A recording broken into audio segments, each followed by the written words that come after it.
నాగార్జున ఎన్కన్వెన్షన్ కూలినంత మాత్రాన ఆయన ఏమి ఆర్థిక సంక్షోభంలో కూరుకుపోడు. కాకపోతే రెగ్యులర్గా ఒక బల్క్ ఆదాయం వచ్చేటటువంటిది దెబ్బతింటది.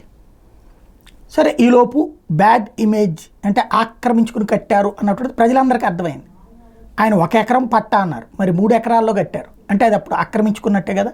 కాబట్టి ఆయన చెప్పేది తప్పు కాదు ఒప్పు అని ఎవరూ సర్టిఫై చేయలేరు. అది ఒక ఎత్తు అయితే, మరొక కీలకమైనటువంటి అంశం ఉంది అందులో నాగార్జున వ్యవహారంలోని.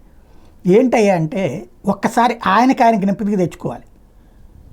మనం అంతా బాగున్నప్పుడు అంతా మంచిగానే అనిపిస్తుంది. తేడా వచ్చినప్పుడన్నా మనం చేసిన తప్పులు కొన్ని గుర్తుపెట్టుకోవాలి. మా టీవీ వాస్తవంగా నాగార్జునదా లేదా సినిమా వాళ్ళదా ఎవరిదన్నా? అప్పట్లో మురళీకృష్ణరాజు గారు అని ఆయన పెట్టారు, ఒక 4-5 కలిసి పార్ట్నర్తో కలిసి మా టీవీ. జెమినీకి పోటీగా అప్పుడు మా టీవీ సక్సెస్ఫుల్గా నడిచింది.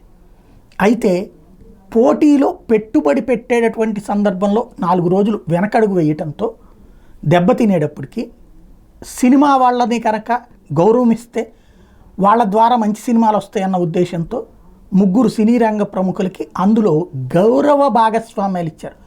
5 పైసలు పెట్టుబడి లేకుండా గౌరవ భాగస్వాములుగా ఇచ్చారు, డైరెక్టర్లుగా. కానీ వాళ్ళ 3 కలిసినే నిమ్మగడ్డ ప్రసాద్ అనేటటువంటి వ్యక్తికి ఆ మా టీవీ చేరిపోయేటట్టు రాసిచ్చారు. ఆ మురళీకృష్ణరాజుని 100 కోట్ల రూపాయలు పెట్టుబడి పెట్టిన వాడిని ఉన్న ఫలాన తీసి పక్కన పెట్టారు. 5 పైసలు ఇవ్వకుండా ఇంటికి పంపించేశారు. అది నిజమా కాదా? అవునా కాదా? ఆయనకి ఏమైనా డబ్బులు ఇచ్చి పంపించారా? ఆయన పెట్టిన పెట్టుబడి ఇచ్చి పంపించారా? లేకపోతే ఇది కాదు, పోనీ అది లాసెస్ అంటే మరి అదే మా టీవీని స్టార్ కమ్మి ఎన్ని వేల కోట్ల రూపాయలు, 800 కోట్ల రూపాయలు లాభం చేసుకున్నారు. ఇప్పుడు అది ఒక్కసారి ఆలోచించాల్సి.